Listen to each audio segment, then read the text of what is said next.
employing people can be a massive headache.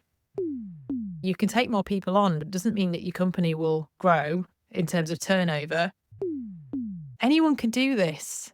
And I actually think about being in an employed job now, and I don't think I could do it again. This is the Education Business Podcast for all founders and business owners in the education sector. This podcast is for you if you have an education business or you're thinking about starting one. That could be tutoring, publishing, holiday clubs. It really doesn't matter. You're in business and you're also in education. But most of all, you're focused on improving outcomes for children in the way you know best, through your business. I'm Claire Riley, co-founder of educational resources website Classroom Secrets, and I'll be sharing how to make your education business bigger, better, and have more impact through my own experiences and also the conversations I have with other founders and business owners in education. The Education Business Podcast is sponsored by Classroom Secrets, helping you to support your children's learning. Heather, welcome to the Education Business Podcast. Tell us a little story. Tell us your journey into teaching and then into business. How did you end up having your own business in education? Hi, Claire. Thank you for featuring me on your podcast. Really happy to be here today. So in response to your question, I actually, when I left uni, I didn't have a clue what I wanted to do. It was a bit of a tricky time because it was 2000 and job market was pretty flat. So I did a couple of various different jobs, computer programmer, because that was a big thing at the time. And I sucked at every job I did, frankly. I was terrible. And then I got this idea that I, wanted to travel, wanted to see the world. And I thought, well, I'm not really achieving anything here in Leeds, so I'm going to go abroad and try something else. So I found out about this thing called the JET scheme, which I think stands for Japan Exchange Teaching. And basically, they send a load of graduates out to Japan and plonk you in a school in the middle of nowhere as the only Westerner basically in that area, probably. And you have to just run with it. So that's what I did. So I applied, somehow got on.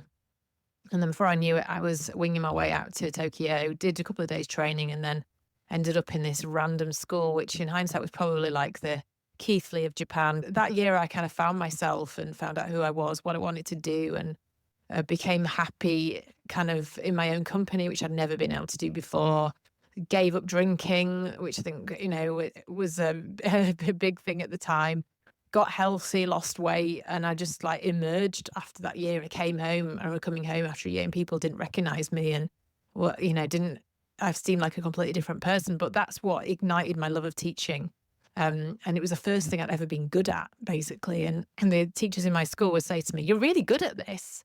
And no one had ever said that to me before about any job I'd ever done. So I thought, well, this is my calling and let's go for it. So applied to do PGCE, did that in Leicester, and then taught in Bradford. So yeah, that's my sort of teaching journey. But I was a teacher for about 10 years. And then after I had 2 kids, just found it really difficult. My second son didn't sleep for like a year and a half, and I was crying in the classroom and the kids were comforting me, which feels like the wrong way around.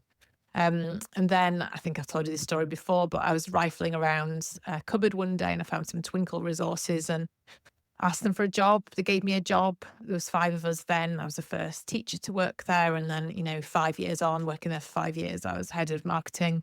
Big team all over the world, company grown massively, but I just wanted to be my own boss. I've always been quite entrepreneurial. When I was younger, I, used to breed hamsters and sell them. I'd babysit, had paper rounds, and I always liked sort of doing my own thing. So yeah, set up my own resources site, Mrs. Activity.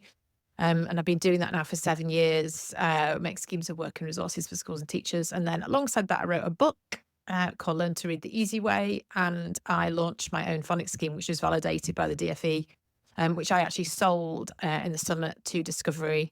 So that is now on their platform. So yeah, that's my journey really. Nothing. I suppose what moved me from teaching to working in a business is just lack of sleep, which is a bit of a weird story, I guess. But yeah, I've never looked back. I do miss teaching, and maybe one day we'll return to the classroom and sometimes have dreams about being a teacher again. But I really enjoy supporting teachers and helping them and being really creative and, managing my own time. And yeah, so that's my story. I'd actually forgotten that you taught in Japan. Just listening to the story, it's very entrepreneurial. Here's an opportunity. Let me just try this thing. And I suppose even leaving teaching and then going to work for Twinkle was very much the same. Hey, can I have a job? Looking for an opportunity and taking that. And you mentioned that you joined Twinkle when there were 5 team members. I guess that mindset from you will have been really helpful to the team. That mindset of, well, let's just try something. Let's just try to grow this thing. I think a lot of people listening to the podcast would really have appreciated being in your shoes and having that experience of growing an education business as much as Twinkle grew while you were there, and how much of what you learned during that time has influenced the way you do business now. Are there key things that you feel like have helped you progress your business ventures more quickly? Because from my perspective, I see you've already sold a company, you have grown your team as well, you've done more things than some education business owners would have done in such a short space of time. Is that because you're just very outgoing? Is that because of prior knowledge? Is that because of the work you did helping to grow an education business? What did you take from that experience that is useful today? Thanks, Claire. It's interesting, isn't it? One of the things I'd say that is perhaps different about me, or that's something that I've always been like that I don't always see in other people, is I'm really good at taking action. And I've been like that since I was a kid, all the jobs I've done. In fact, my nickname at school when I was a teacher was Mac Attack, because I go for things and I kind of like just crack on with things. So I think that's one thing, it's all very well having a dream, but if you don't take action, nothing happens. And I don't think people realize how taking action, how important it is. You just need to do stuff. Obviously research as well, or it can go horribly wrong. But even if it goes wrong, you still learn things from it. So I say that's my top tip, really. Just going back to what you were talking about, stuff I've done in the past. It's ironic because I don't feel like a success at all. And I'm working through that at the moment. I've got a coach who we were trying to feel through what success looks like, what success is, and what it should feel like. And I think, a few years ago, I was really fixated on having a big office. This is probably pre-COVID. Lots of people working for me and sort of feeling important. And actually, I come to realize that you can take more people on, but it doesn't mean that your company will grow in terms of turnover. And actually, employing people can be a massive headache. And it can take you away from your mission and what you're good at. So I'm sort of re-feeling that at the moment, thinking about my health. Health hasn't been that great the last few years. So just really focusing on that and, focusing on the fact that I can go to the gym when I want. I'm there for my kids. I can take holidays off, spend time with them. So that's success. That's the kind of success I'm working towards now, rather than kind of like the power and the walking into a big office where I'm the boss. Just then tuning into what you talked about, have those experiences helped me? They have and they haven't. So I'd say when I first began at Twinkle, the market was completely different to what it's like now. It's a lot harder now. Well, it's harder in a different way. I think when Twinkle started out, nobody took them seriously, and now they do. So people were a bit like, weren't really, thought they were for like early years. Thought it was a lot of banners and bunting. And then the perceptions changed a lot, I think, over the last probably 7 or 8 years. But things that I learned there haven't helped me that much. So, for example, Facebook groups were a huge deal, but now Facebook groups are saturated. You can't really start a Facebook group now because nobody will join it. It was easier to get coverage on social media. So basically, Twinkle grew purely through social. And it's difficult now. I think, as a teacher, you're a bit tired of being, seeing adverts for resources and things like that on Facebook. And then things like building backlinks was a lot easier back then. People were a lot, more willing to link to you. But that said, there's things that have been really useful to me. So like how important data is, top downloads, where people are coming from, GA and stuff like that. Seizing, like I said, taking action, seeing where there's, markets are crying out for your resources, like Australia, places like that. SEO, I learned the importance of that, and just being really tenacious and going back to that, taking action, hustling. And I'm always, I guess, even with my company now, I'm optimistic. Even when like I have a really bad sales month, I'm always optimistic, perhaps in a foolish way, that things will be okay, that, things will get better. One of the things I found so invaluable is I'm in a WhatsApp group with other ed tech owners, and, we kind of like talk to each other and share information, help each other. Some of us are in the same market, which can be tricky sometimes, but I just found that I would feel so alone if it wasn't for that group. Yeah, it's such a lonely experience, but yeah, I'm hopeful for the future. Do you teach children as part of your business offering? Have you considered using resources from Classroom Secrets? At Classroom Secrets, we're always adding new resources for a range of subjects, and we're keen to hear your suggestions for resources too. We know that you didn't go into business to work more hours than you did in the classroom. You went into business to give you freedom. Let us help with that. Visit classroomsecrets.co.uk to sign up. It's so lovely to hear your insight. And I think a number of the things that you mentioned that you'd learned probably were really useful, because I can relate to those as cycles I have been through in the opposite direction.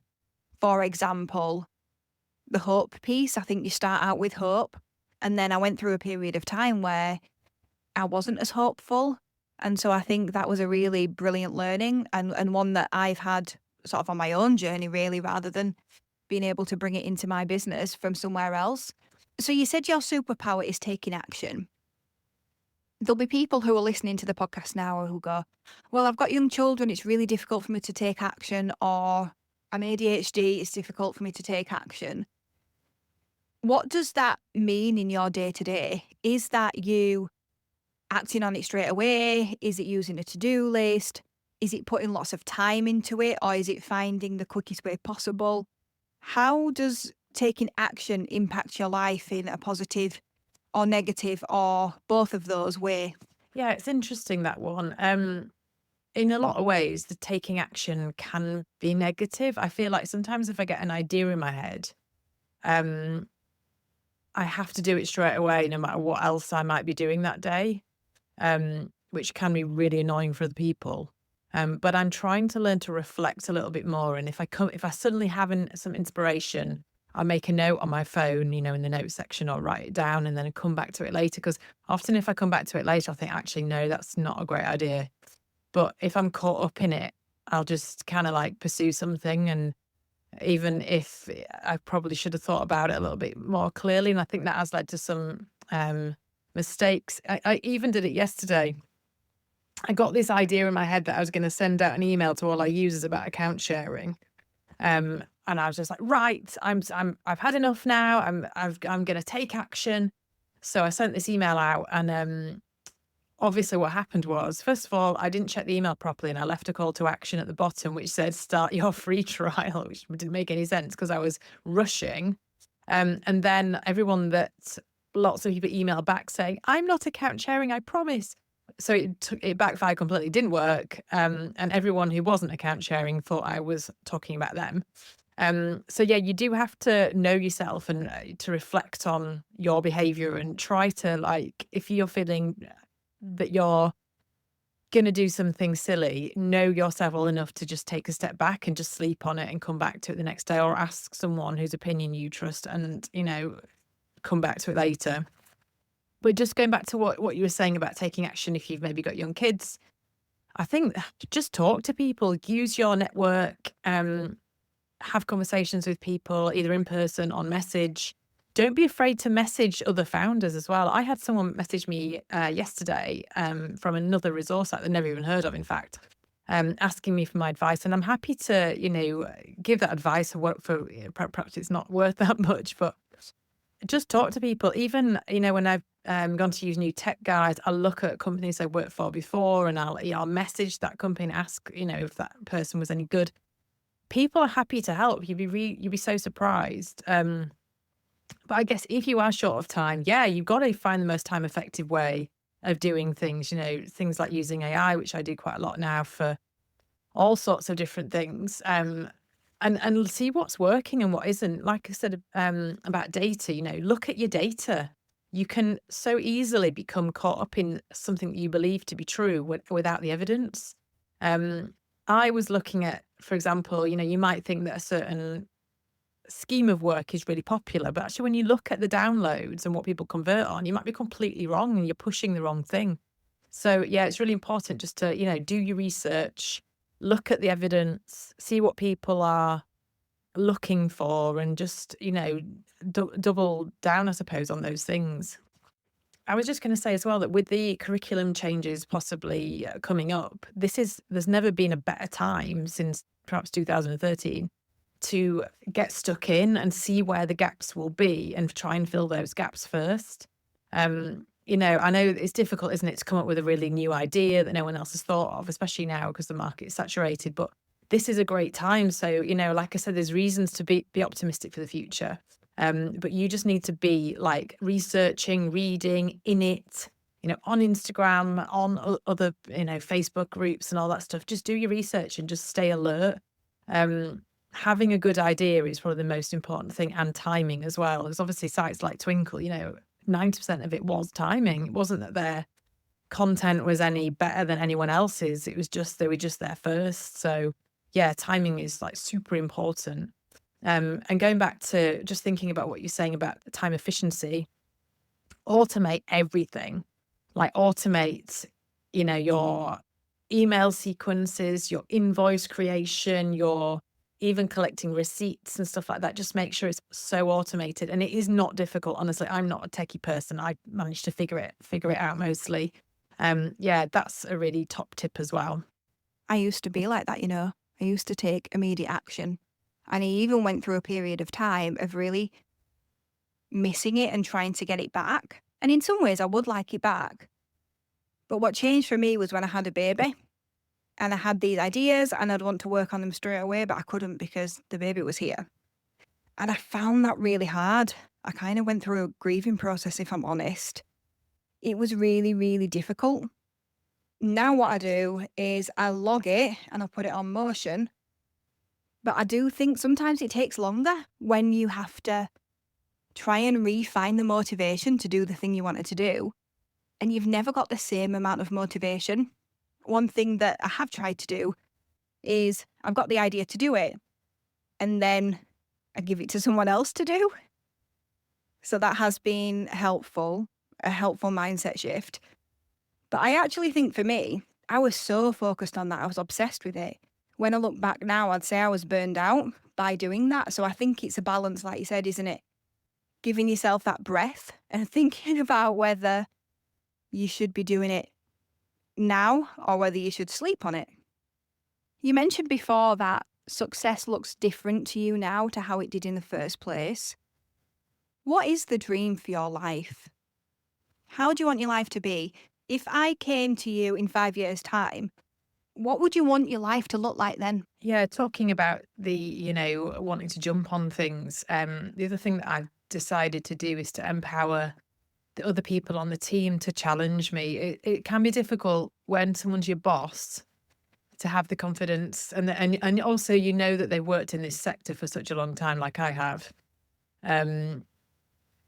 But to challenge them because you perceive that they know best and they know what's right. But ever since I've done that and I've empowered other members of the team to kind of say no to me, things have been a lot more calm, because I feel like the other thing with taking action, as you say, it can be great because, like you say, if you do it there and then in the moment, I mean, it's different for me because my kids are older and doing their own thing. But if you do it there and then in the moment, often you've got that, like you say, the spark, the energy, the motivation, the excitement. And it's what makes being self-employed exciting as well. And being an entrepreneur exciting is that you can be agile, you can do things on the spur of the moment.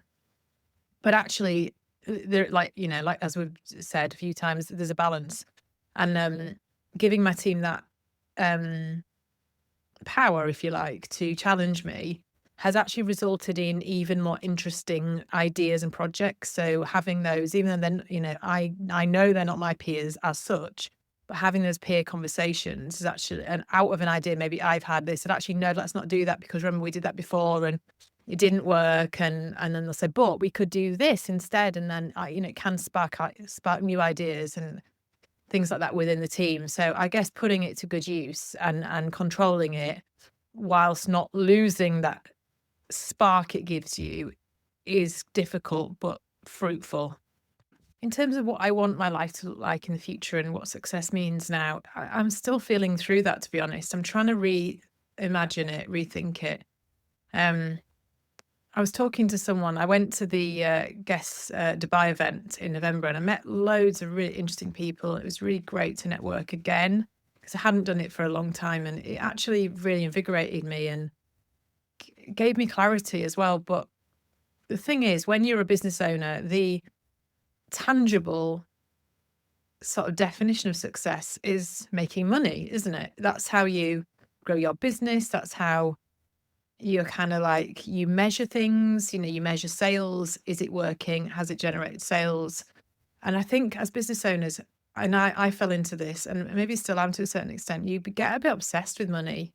Not money in the sense of I want to go and buy a Louis Vuitton handbag, because I don't. It's not like that. It's because it's the mark, it's the measure, it's the tool that you use to see if what you're doing is working or not. But the thing is, I think you said this in a podcast before as well. It's, you can only actually take a certain amount of money from your business for yourself because of the way that the tax system works. And so I think once you reach that, then you're looking for something else, aren't you? I think that's an important way that you evolve as a business owner, is thinking beyond the money, and thinking how your life is successful in other ways. I've talked to a lot about health, how important health is. And in 5 years' time, I just want to be healthy. These last 12 months have been quite difficult. My brother-in-law died very suddenly last June. He was only 44. And I think when something like that happens, it really gives you clarity on what's important in life. And I think as I've got older as well, my friends have become a massive part of my life. Maybe when my kids were younger, I didn't keep up with people as much. I was busy working. And now I put so much into those friendships, and nurturing them like I would if it was, a partner, like back in the day, a boyfriend. But those friendships, they mean everything to me, alongside my family and my husband and all that stuff as well. But yeah, my health, that's the main thing. I think when the first 5 years of running this business, my health was so poor, and sometimes I have periods in and out of poor health, and I think it's all stress related. And I let things get on top of me sometimes, and it's all the pressure's coming from me. That's the ridiculous part. It's not, I don't have a boss as such. It's not coming from anyone else. But aside from that, once, my kids are getting older, my oldest son's in lower sixth now, and I really want to spend a year in London. I've never lived in London. I love London. And although we live in Yorkshire and it's beautiful here, I really love the hustle and bustle and just having so much to do and going out and about, going to restaurants and art galleries. And I really, really want to do that. So my husband and I have agreed that once our youngest daughter's 18 or whatever, we're going to spend a year in London and do that. But aside from that, I suppose it's just growing the business in a way that is sustainable, that's not going to impact my health, that's not going to make me unhappy and make me overly stressed. It's in an organic way. Personally, I don't know about you, Claire, but managing people is the most stressful part of running a business. And I don't know if I want that anymore. I don't know if I want that stress. I think when a life-altering event like this happens, like what's happened in our family, it just makes you reassess everything, and the things that were important to me, and it being recognised, and people thinking, I was successful. I don't care about those things anymore. People like it who know me, some of them like and respect me for who I am, not what I've achieved. Because actually it doesn't really matter at the end of the day. It's the person that you are and your values and all that stuff. So long-winded answer, but basically I'm still working on it. I resonate with the health piece so much. I feel in a similar place right now where I'm really trying to focus more on health. I have had a lot of stressful events happen in family and also in business. Sometimes they're happening simultaneously, which doesn't help. And I think it really makes it hard to be resilient because of the amount of stress. You are exposing yourself generally when you're an entrepreneur to more stress than most people are, which doesn't help, especially when you have things that happen in your family, like that awful event with your brother-in-law. And, we've had awful things happen as well. And it can be really, really difficult. I also think, for me, I don't know about you, but I think as a female, you get to a certain point where you start noticing things are different. And I was talking to Ed about this earlier because I feel very focused on my health now and my longevity, whereas he doesn't, even though we're the same age. And I think part of it is because as females, things change for us. And so we notice differences, whereas men, it kind of, it doesn't change in the same way, especially hormonally. I loved that you've got a dream, like a tangible dream. Sometimes we get so focused, like you said, on, I want to make 1 million every year. But what does that even mean? What does it give you? But to focus on the experience that you want to live in London, I love that. That's the kind of thing I think about. I have a big travel list of places I want to take the kids and things we're going to do. And I'm motivated and driven by that instead of 3 million in sales or whatever it is. And I think that's a really good way to look at things. It is, as you say, a sense of maturing in business and growing up and thinking about what will really add value to your life and the lives of those around you. In terms of managing people, yes, it is really, really stressful. But I think we probably deal with it in different ways. So when I talk about the stressful events that I've had, a number of them are to do with managing people, really, if I'm really honest about it. But then that came up a number of years ago for me, and I dealt with that by removing myself from the business more and bringing in people to deal with that. So yes, you're right. We're just dealing with it in different ways, and there are different ways you can deal with it. Heather, your insights today have been amazing. I want to say thank you so much. And just to close, what have we not talked about that you think is important for education business owners to know? I do agree about being a woman. I think that I think we're a similar-ish age, and I think last year or two, especially with what's happened with James, I've just become a lot more aware of, like you say, living longer, wanting to be alive for my kids as well, and just wanting to experience lots of things. I feel like I've been chained to a desk for the last 10 years. And this, although I really enjoy working, there's got to be more, hasn't there? I mean, I feel slightly differently about travel because I lived abroad, as you know, when I was younger, and did a lot of traveling then. And I want to do it, but it's not something like a burning ambition for me. I mean, we go away with the kids, obviously, on holiday, but traveling further afield is not something I really feel I want to do right now or in the next few years. But yeah, sure, in the future, definitely. With regards to managing people, it's funny you should say that, because I was actually thinking that if you've got the right people, that actually reduces your stress. And I know what you mean. You can offload it to a certain extent, but I do think as a business owner, it still hangs heavy on you. Decisions that are made, even if you don't necessarily make them yourself, the book does stop at you. I know you've got Ed as well. I don't have that. It's just me. Maybe that's where I've gone wrong and that side of things. But anyway, and just like one last thing, I suppose, is that there's no such thing as a typical entrepreneur. I think people think there is, and that people are born with qualities and, or have people around them who can help them, like a husband who's techie or whatever it is, or a dad who's an accountant, which I actually do have. But it's not true. If you are resourceful, can network, can talk to people, can get a feel for the hustle, who can help you, and you can help them, you have to do both. Anyone can do this. And I actually think about being in an employed job now, and I don't think I could do it again, even if it was less stressful, because I think that part of being an entrepreneur and part of the joy I get from it is not just the business journey, it's the personal growth. I wouldn't get that from a job. I have to come, actually wrote this on a post the other day, but as an entrepreneur, you come face to face with yourself all day. And that's the only way that you can grow. You come face to face with your weaknesses, your strengths, and just developing like that and evolving it means everything, frankly. And I'm just not sure that, like I say, you'll get that in a job. And it's everything else as well, the freedom. I don't have to work every day. I could not work again for months and I would still be generating income. Or if I'm ill or whatever it is. So yeah, I think that's my message. There's no such thing as a typical entrepreneur. Anyone can do it as long as you can talk to people and research and you've got that drive and take action.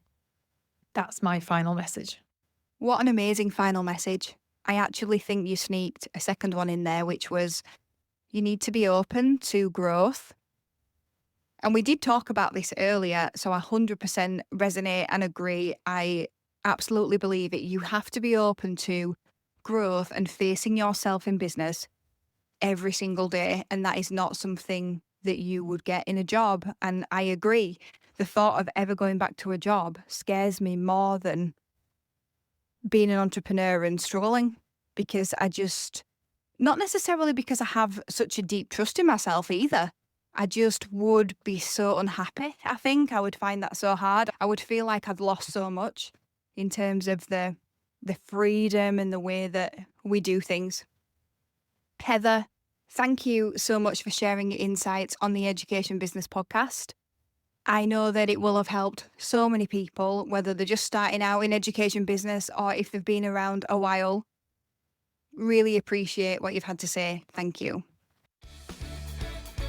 Thank you for listening to the Education Business Podcast. This podcast is sponsored by Classroom Secrets. To find more resources to grow your business, visit classroomsecrets.co.uk.